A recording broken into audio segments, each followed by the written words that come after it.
begins a new series of conversations that I'm calling Life After Child Loss. In earlier episodes, I've spoken about identity after the death of a child, belonging, disruption of the family systems, and what it means to begin integrating an experience that can never be undone. Over the next several episodes, however, I want to take that conversation a little bit further. I want to go a bit deeper into what I've been calling the long after. How grief changes but still remains the same, how our love doesn't end in the absence, how the relationship to our son or daughter may take on a different form, but is still deeply present in how we live out our day to day lives. And I want to begin with two words that we often use when speaking about loss. And those two words are grief and mourning. In the Greek literature, these words are generally understood in a very specific way. Grief is usually defined as the inner experience of loss, the sorrow, the longing, the emotions, the many memories that we bring to mind, and the meaning that we carry internally in the context of such a loss. Mourning, however, is often understood as the outward expression of that grief. Our tears, our prayers, any rituals that we engage in, the storytelling, journaling, which is one that I did a lot after my son Michael first passed away, visiting a grave site perhaps, or any one of the many ways that we to really acknowledge and honor the person we love who has passed away. In my own life, I see grief as abstract and mourning as more concrete, and that it is often about the things that we do. And I want to respect these distinctions because they are very crucial to how we go about life after loss of this nature.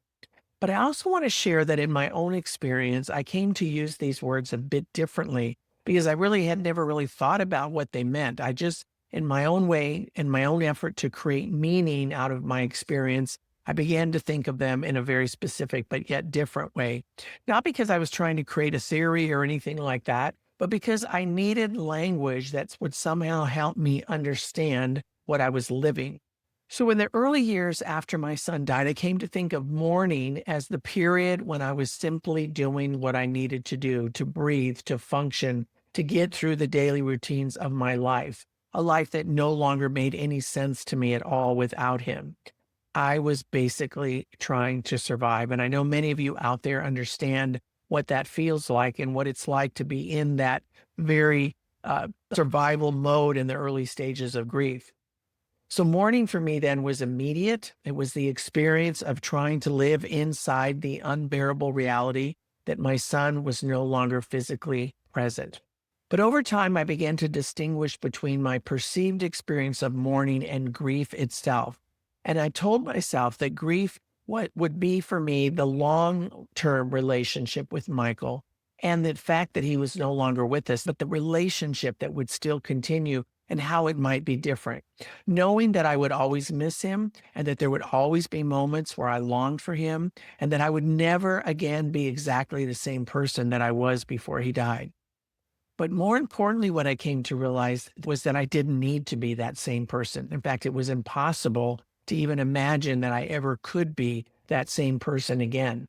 Now, I'm not offering my own semantic differentiations here as truth. This is just my experience. Hopefully, it'll be useful to some of you out there. But I offer these distinctions because they helped me in that time make a very important decision. And the decision that I made was this. I innately knew, as I said a moment ago, that I would always grieve the loss of Michael.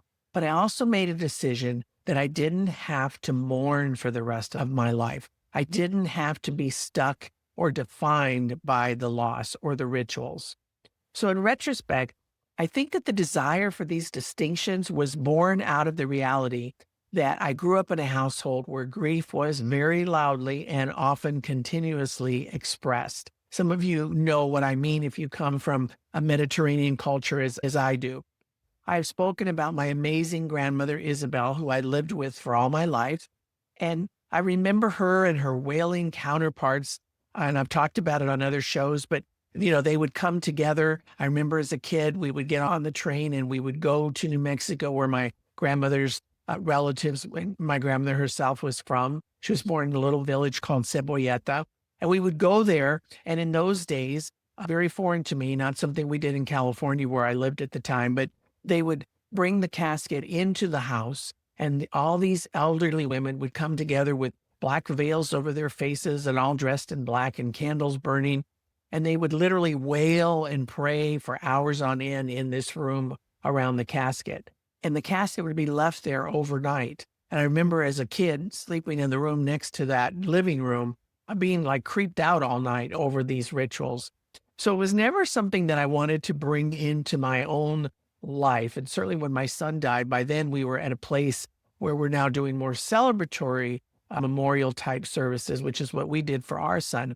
But I remember my grandmother also had candles. She had this long credenza in the dining room, and there were candles and pictures of my Uncle Roy, who was lost in World War II. And the candles were always going, and a multitude of photographs displayed across this whole dining room experience, where she was constantly honoring and mourning the loss of her son. Not a right or wrong kind of thing, just a different experience. So I grew up in a house where mourning rituals were fairly dramatic. And I guess I wanted to, when my own son died, I was trying to find a way to honor those family rituals that I grew up with, those traditions, but at the same time, wanting to do it a little bit differently, wanting to let some of that go.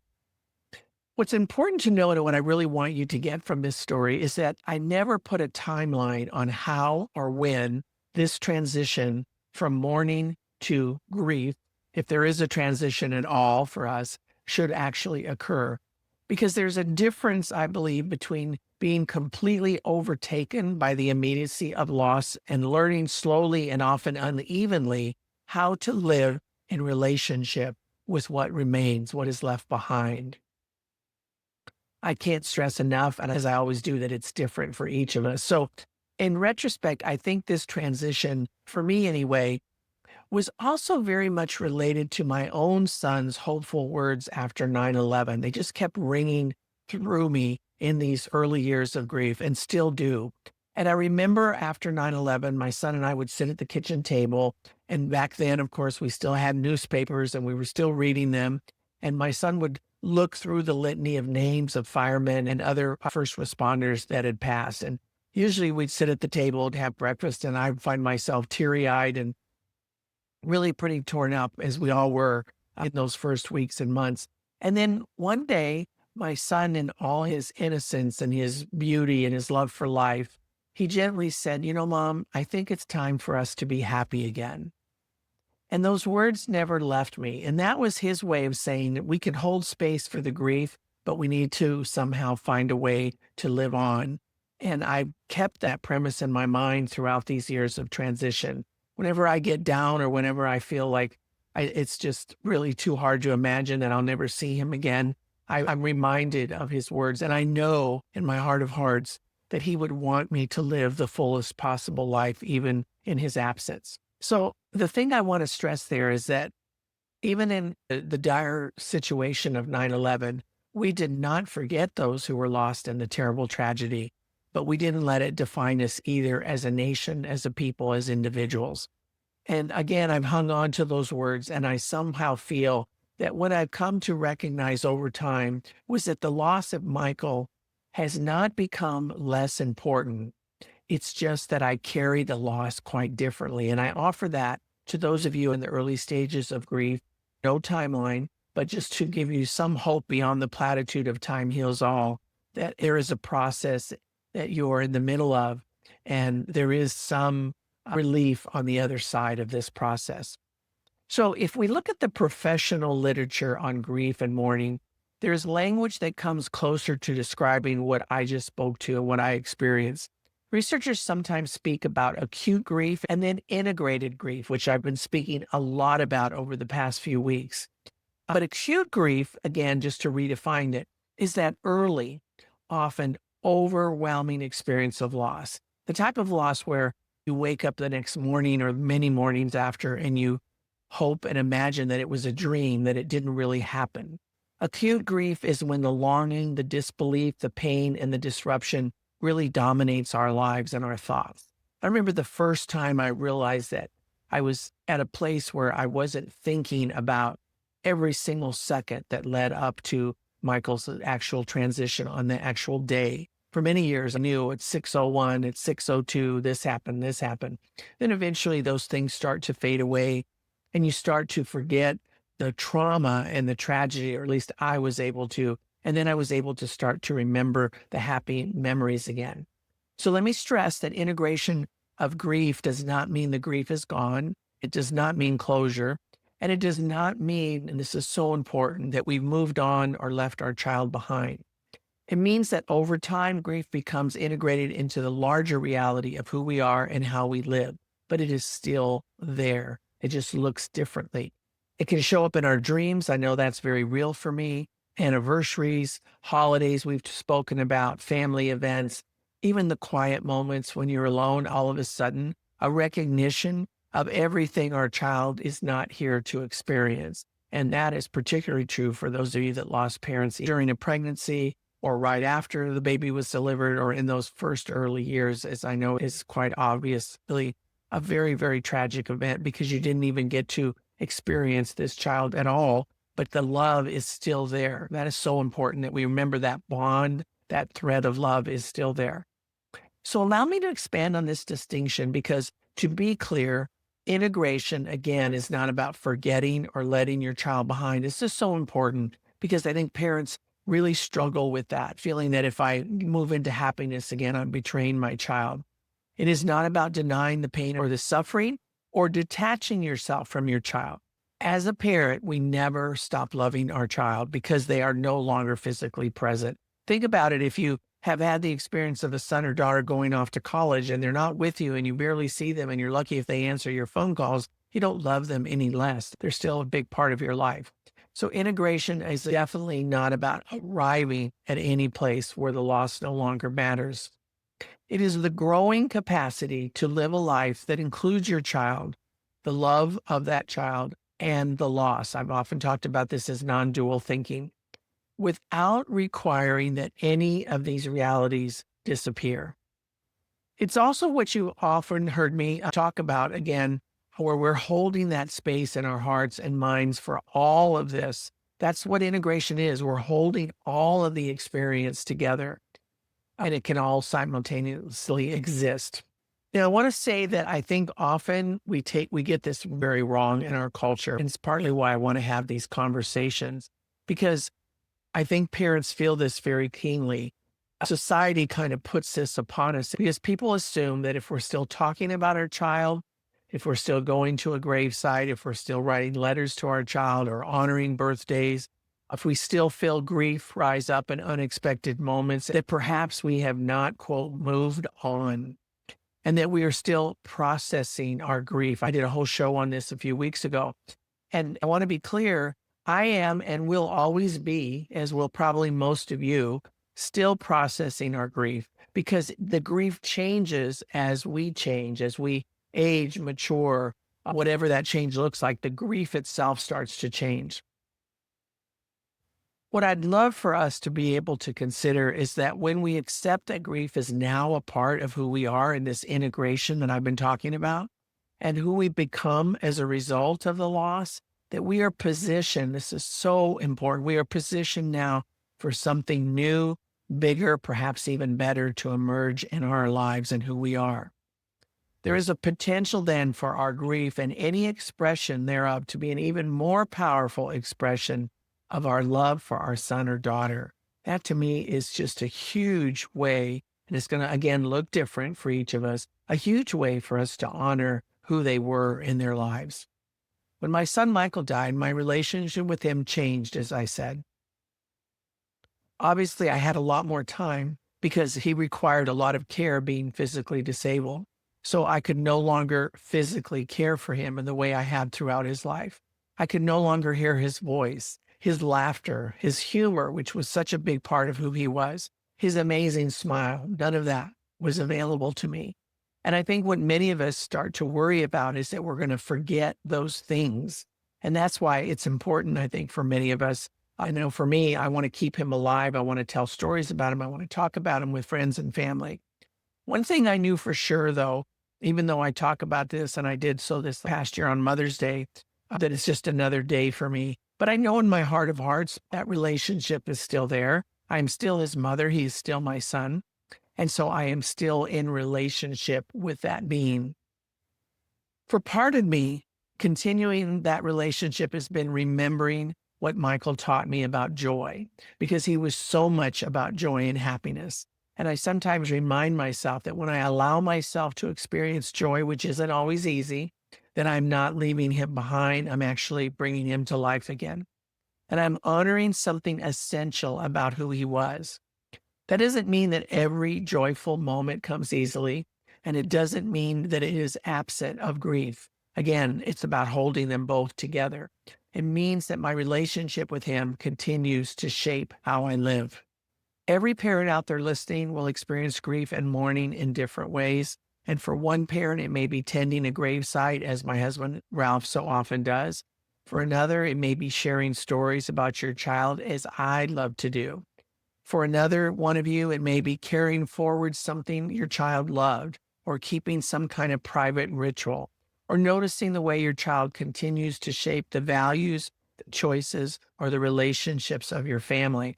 This is often more common than we recognize, because families in the reorganization of their systems often do that quite naturally in honor of the memory of the person no longer there.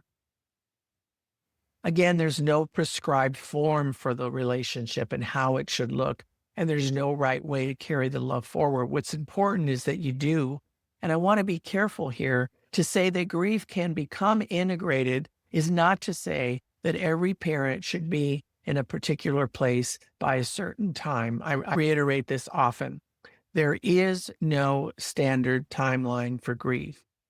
There is no moment when someone else gets to decide that your grief should now look a certain way, that you should be doing a certain thing, because there are so many factors that play into our journey. The circumstances of your child's death, as I've talked about before, the age at the time of the death, and even to include if your child was lost in the earlier years or later stages of a pregnancy. The overall family system matters, and the resources and supports available to you are equally relevant to how you move through the process. And another thing that we often don't really think about is our own unique history, how it determines our process. And I talked a little bit about my early ancestors and the way that grief was experienced in my household as a child. That was a big factor in terms of how we handled my own son's memorial service, not trying to dishonor the history, but knowing that I didn't want that level of drama simply because I didn't have the bandwidth for it. So, in my own experience, another example I can offer you is that Michael was born with a very rare metabolic disorder. And I experienced tremendous shock and grief upon his arrival that was in many ways far more intense than even his departure, because again, it was unexpected. And I often have written about it as the loss of the dream child.